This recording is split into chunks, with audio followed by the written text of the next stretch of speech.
السلام عليكم ورحمة الله وبركاته. النهاردة هنعمل طريقة مختلفة للفولية. هنحط شوية من زيت الذرة، وكان عندي بصلاية متوسطة هحطها على الزيت، يدوب بس كده ادبلها واقعد اقلب فيها لحد ما تدبل. وكان عندي نص كيلو من الفول المدشوش، كنت نقعاه لمدة نص ساعة، عايزة تنقعيه لمدة ساعة برضو عادي. هقعد اقلب في البصل لحد بس ما تصفر كده. وكان عندي معلقة من الثوم، اقعد اقلب تقليب كويس جدا للبصلة بتاعتنا.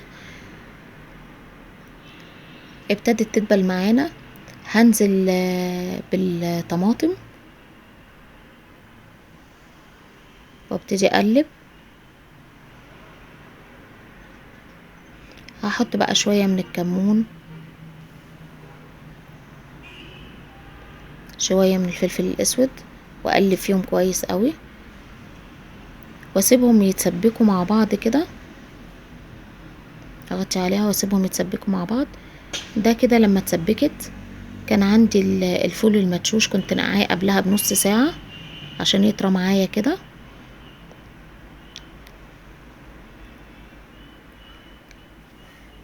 هنزل بالفول المدشوش المنقوع على الصلصة بتاعتنا واسيبهم يستووا كده ويندمجوا مع بعض مع التقليب المستمر. خلي بالنا بس عشان هو ما يلسعش، عشان ما يلسعش منك تقلبي فيه ايدك فيه على طول عشان ما يلزقش او يتحرق منك. واغطيه كده واسيبه. الاكله دي بتبقى عايزه بقى جنبها مسقعه، تجيبي بقى بتنجان رومي بقى وتقطعيه وكده وتجهزيه. ده كده بعد ما تشرب من الصلصه، بس هو كده محتاج شويه من الميه. وهنحط معلقتين من الرز، كان عندي معلقتين من الرز غسلاهم، وهبتدي انزل بيهم على الفول المدشوش بتاعنا. ده قرب ما يجي يستوي، يعني مش من البداية، قرب ما يجي يستوي هنزل بالمعلقتين بتوع الرز. بس هو كده محتاج شوية من المية عشان ابتدت الصلصة تنشف معانا، فهزود شوية مية لحد ايه ما يبتدي ان هو يستوي. هنزل شوية مية كده مغلية من الكتل. وكان عندي بتنجانة كده مقطعاها، بتنجان رومي مقطعاها وحط عليها ملح ومية كده ونقعهم شوية عشان ما يشربش زيت معانا. ده الفولية دي هقلب فيها وايدي فيها برضو على طول اهي، واسيبها ايه على البوتاجاز. كان عندي 5 فصوص من الثوم، عندي شطة، عندي كزبرة، كمون، ملح، وعندي الفلفل اللي هو الشطيطة الاحمر ده. هضرب ده كله مع بعضه في الخلاط عشان اعمل المسقعة، الدقة بتاعت المسقعة. هضربهم في الخلاط كده لحد ما يتطحن معايا. وبعد ما يتطحن معايا بالشكل اللي انتوا شايفينه ده، هنزل في الطبق بتاعنا واعصر عليه شوية من الليمون. ده منظر الفلفل بعد ما انا عملته في الخلاط واتطحن كويس قوي. هبتدي اعصر انزل بالليمون عليه.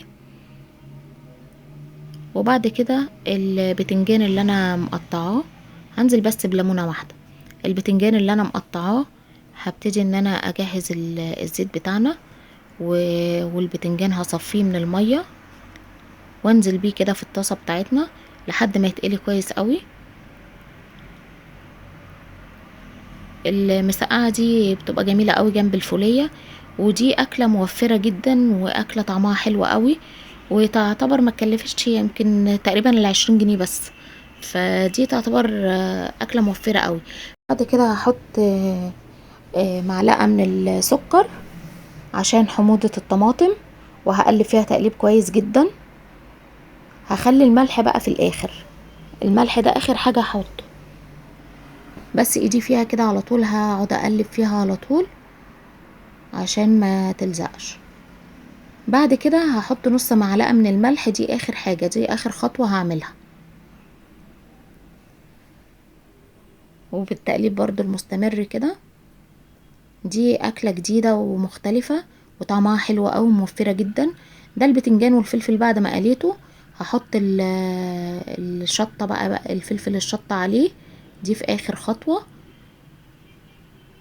اكلة جميلة قوي واقتصادية. دي من الاكلات اللي بقى الحرشة اللي بتفتح النفس. نرش بقى شوية بقى من الجزر كده ونزوق الطبق بتاعنا كده وندلعه. ده منظر الفولية بعد ما احنا عملناها. نبتدي بقى نزوقها بشوية من البقدونس، هننزل بقى كده بحبة من البقدونس عليه.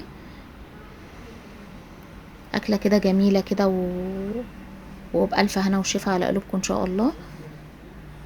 لو عجبكم الفيديو اعملوا لايك واشتراك لقناة أكلة حلوة.